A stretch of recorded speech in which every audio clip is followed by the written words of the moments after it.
Hello बच्चों, चलिए प्रश्न को पढ़ते हैं। प्रश्न में है पार्श्व विभेदक की क्रियाशीलता के परिणाम स्वरूप पौधे का मोटाई या व्यास में बढ़ना क्या कहलाता है। तो इस प्रश्न की मुख्य अवधारणा है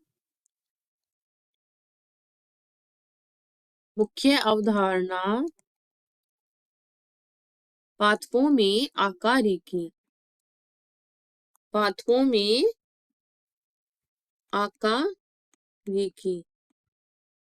तो पादपों में आकारिकी के अंतर्गत क्या होता है, पादपों में अनेक प्रकार जो वृद्धि होती है वो शामिल होती है।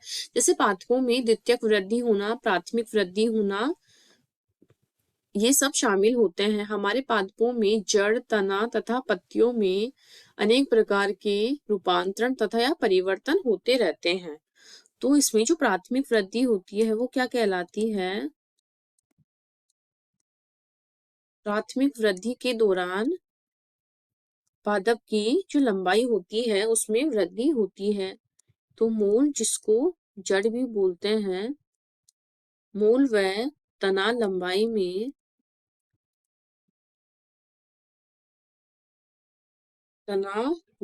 में क्या करता है, शीर्षस्थ जो विभुज्योतक होता है उसकी सहायता से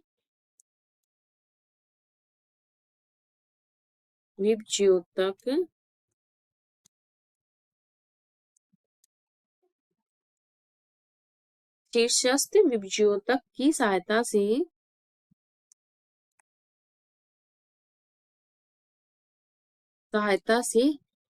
ये मूल और जो तना होता है लंबाई में शीर्षस्थ विभुज्योतक की सहायता से बढ़ते हैं। इसे क्या बोलते हैं? प्राथमिक वृद्धि बोलते हैं। और द्वितीयक वृद्धि किसको बोलते हैं? द्वितीयक वृद्धि। तो द्वितीयक वृद्धि में क्या होता है, इसमें द्विबीजपत्री पादपों में क्या होता है, द्विबीजपत्री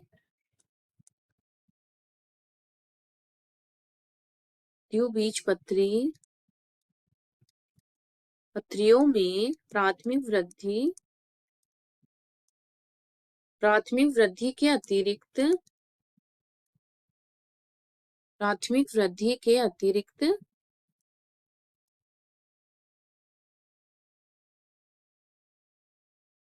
प्राथमिक वृद्धि के अतिरिक्त क्या होता है, उनकी जो मोटाई होती है, मोटाई या जो व्यास होता है,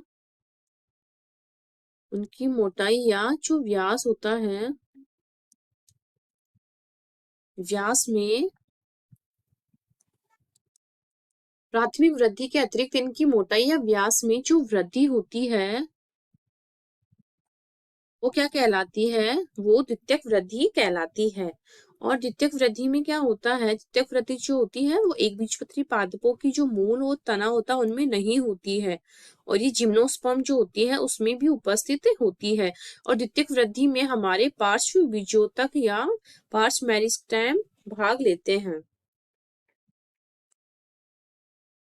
तो इसमें कौन लेता है? पार्श्व बीजोतक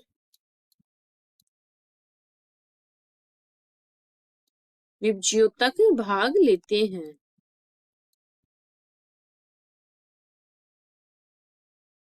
तो हमारे प्रश्न में यही बोला है, पार्श्व विभज्योतक की क्रियाशीलता के परिणाम स्वरूप पौधे का जो मोटाई में बढ़ना क्या कहलाता है? वह द्वितीयक वृद्धि। और लंबाई में बढ़ना, और वो किसकी सहायता से?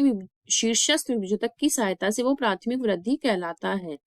तो इस प्रकार हमारे विकल्प भी हमारे प्रश्न का उत्तर हो गया है। आशा करती हूँ आपको इस प्रश्न का हल समझ में आया होगा। धन्यवाद।